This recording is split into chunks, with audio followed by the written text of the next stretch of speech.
আমাদেরকে আপনি তো বক্তব্য দিতে আসছেন না প্রশ্ন করতে আসছেন? আপনি তো বক্তব্য দিচ্ছেন। আমি মনে করি আপনার কি আপনাদের অবস্থা সঠিক? সঠিক বেঠিকের প্রশ্ন তো লম্বা আলোচনা। আপনার আরেকটা প্রশ্ন আছে, আমি শোনেন আমি সমাধান করে দিই। এই বিষয়ে আমার ফেসবুক পেজে যাবেন, পিয়ার নিয়ে আমি লম্বা আলোচনা করেছি।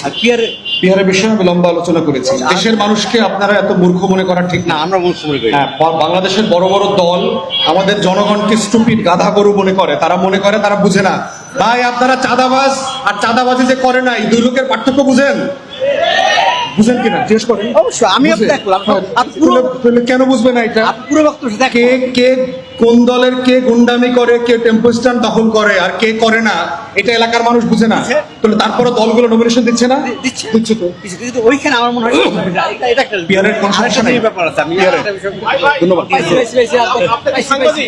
সাংবাদিকরা প্রশ্ন করছে, আপনি এখানে কথা বলতেছেন, ভাই তো মনে করেন সাংবাদিক প্রশ্ন করতেছে, আপনি কেন এখানে আসলেন? আপনি এখানে কেন আসলেন ভাই? এখানে সাংবাদিকরা প্রশ্ন করতেছে।